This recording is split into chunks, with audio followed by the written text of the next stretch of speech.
Noong 1480 sa isang tahimik na barangay, lihim na nagmamahalan sina Liang at Apo Siday. Siya'y sinasanay bilang babaylan habang si Siday ay mandirigmang may tapang at paninindigan.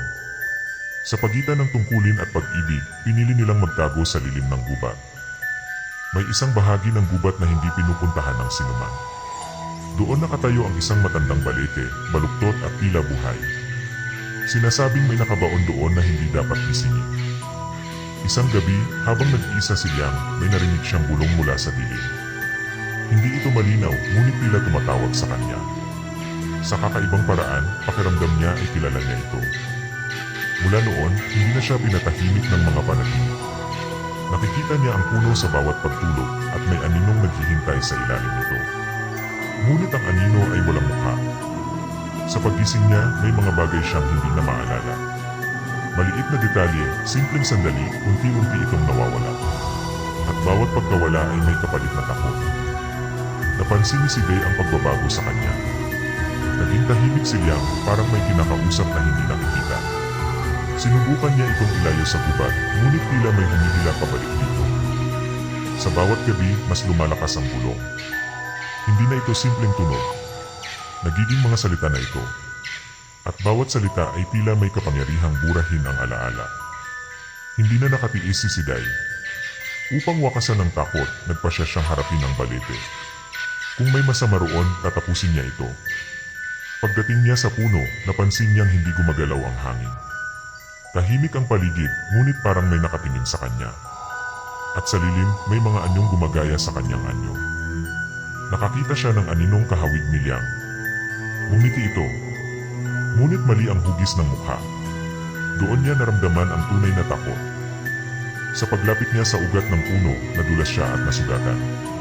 Tumulo ang dugo niya sa lupa, sumipsip sa madilim na lupa sa ilalim ng balete. At doon nagbago ang lahat. May narinig siyang paghinga. Hindi mula sa kanya. Mula ito sa loob ng puno. Mabigat.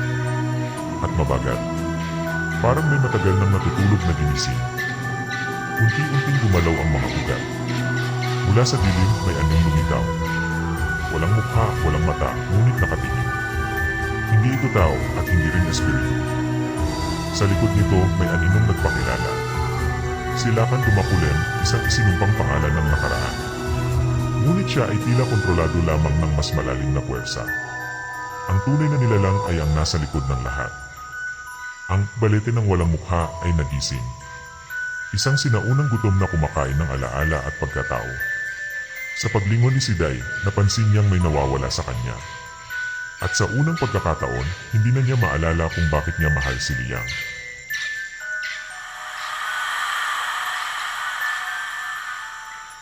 Lumipas ang 20 taon mula nang magising ang sumpa sa ilalim ng balete. Ang barangay ay nananatiling buhay, ngunit may kakaibang bigat sa hangin. Parang may bagay na unti-unting kumakain sa kanilang pagkatao. Si Liang ay isa ng ganap na babaylan, ngunit ang kanyang isipan ay hindi na kanya lamang. May mga tinig siyang naririnig kahit sa katahimikan. At bawat bulong ay may dalang alaala na hindi niya alam kung kanya ba o hindi. Sa kanyang mga ritual, madalas niyang makita ang balete kahit wala siya sa gubat. Minsan, ang mga mukha ng kanyang paligid ay nawawala sa kanyang paningin. At sa bawat sandaling yon, nararamdaman niyang may pumapalit. Si Apo Siday ay nabuhay mula sa sugat na halos tumipil sa kanya noon. Ngunit may bahagi ng kanyang sarili ang hindi na bumalik. Kapag nakikita niya si Liang, may damdaming kumikirot. Ngunit wala itong pangalan. Sinubukan niyang alalahanin ang nakaraan, ngunit puro puwang ang kanyang isip. Parang may sadyang nagtanggal ng mga alaala. At sa bawat pagtatangka niyang maalala, lalo siyang nahihirapan. Samantala, nagsimula nang lumala ang kalagayan ng barangay. May mga tao na hindi na makilala ang sariling pamilya. May mga pangalan na tuluyan nang naglaho sa kanilang alaala. Sa gabi, may mga aninong gumagalaw sa gilid ng paningin ng mga tao. At sa umaga, may mga bakas ng presensya na hindi maipaliwanag. Unti-unting nawawala ang hangganan ng totoo at hindi. Sa kailaliman ng gubat, muling nagpakita sila Kan Tumakulen. Hindi na siya tulad ng dati. Isa na lamang siyang aninong nabubuhay sa galit at pagkakalimot. Ngunit may mas malakas na puwersang kumikilos sa likod niya. Natuklasan niyang sa kanyang mga pangitain ang katotohanan. Si Dumakulem ay hindi ang pinagmulan ng sumpa. Isa lamang siyang sisidlan, isang kasangkapan ng mas sinaunang nilalang. Ang tunay na nilalang ay ang balete ng walang mukha. Isang entidad na hindi lang kumakain ng alaala, kundi pinapalitan ng mga ito. Binabago nito ang pagkatao ng tao upang tuluyang mawala ang kanilang sarili. Sa bawat alaala na nawawala, mas lumalakas ang presensya nito. Hindi ito nakikita, ngunit nararamdaman sa bawat paglimot. At sa bawat pusong nakakalimot, lalo itong nagiging totoo. Alam ni Liang na kailangan niya itong pigilan bago tuluyang mawala ang lahat. Ngunit ang tanging paraan ay isang ritual na ipinagbawal ng mga ninuno. Isang ritual na may kapalit na hindi na maibabalik. Sa gitna ng gabi, isinagawa niya ang ritual sa ilalim ng balete. Habang inuusal niya ang mga sinaunang salita, naramdaman niyang may kumukuha sa kanya. Hindi lang sa katawan, kundi sa kanyang alaala. Naramdaman ni Siday ang pagbabago kahit hindi niya maintindihan kung bakit. May nawala sa kanya, ngunit hindi niya alam kung ano. Isang pakiramdam na parang may mahalaga siyang iniwan. Ngunit wala siyang maalala. Sa pagtatapos ng ritual, pansamantalang tumahimik ang gubat. Ngunit ang kapalit ay tuluyan ng nabura sa alaala ni Siday ang pagmamahal niya kay Liang. Naiwan si Liang na nag-iisa. Bitbit ang isang pag-ibig na siya na lamang ang nakakaalala, habang ang balete ng walang mukha ay patuloy na nagmamasid sa dilim.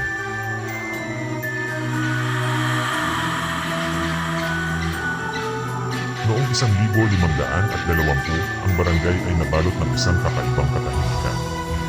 Walang sigawan, walang tawa. Tanging mahihinang tinig na parang walang laman. Ang mga tao ay gumagalaw, ngunit tila hindi nabuo ang kanilang pagkatao. May mga nagigising na hindi na maalala kung sino sila. May mga pangalan na hindi na binabanggit at mga mukha na hindi na kilala.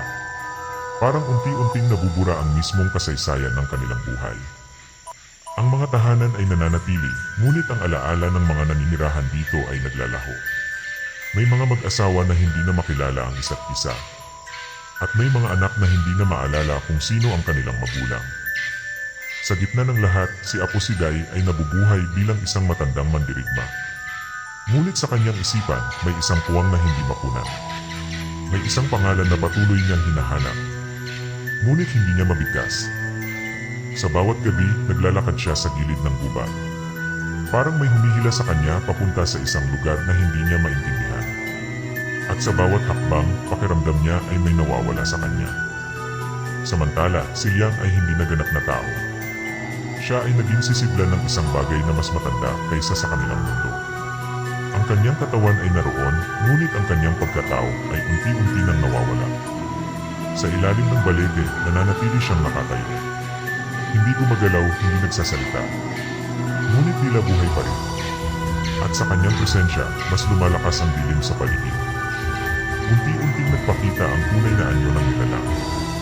Hindi ito simpleng espiritu o anyo. Ito ay isang anyong walang mukha, binubuo ng ninakaw na alaala at pagkatao ng bawat tao sa barangay. Ang balete ng walang mukha ay hindi lamang nakikita. Ito ay nararamdaman. Sa bawat paglimot, mas nagiging buo ang kanyang anyo. At sa bawat nawawalang pangalan, mas nagiging totoo ang kanyang presensya. Si Lakan Dumakulem ay tuluyan ng naging anino lamang. Wala na siyang sariling kagustuhan, wala na siyang kapangyarihan. Isa na lamang siyang bakas ng isang sumpang matagal nang nalampasan ng mas malaking kasamaan. Isang gabi, muling napadpad si Siday sa harap ng balete. Hindi niya alam kung bakit siya naroon, ngunit may pakiramdam na hindi niya matakasan. At sa harap ng puno, nakita niya si Liang. Hindi niya ito nakilala sa isip. Ngunit may naramdaman siya sa puso. Isang sakit, isang lungkot, isang pag-ibig na hindi niya maipaliwanag. Parang may alaala na pilit bumabalik kahit wala na ito. Sa huling sandali ng kanyang katinuan, pinilit niyang alalahanin ang damdamin iyon. Hindi pangalan, hindi mukha, kundi pakiramdam lamang. At sa isang iglap, ang pag-ibig na matagal nang nawala ay muling sumiklap. Saglit na nayanig ang balete ng walang mukha. Parang may bagay na hindi nito kayang kainin.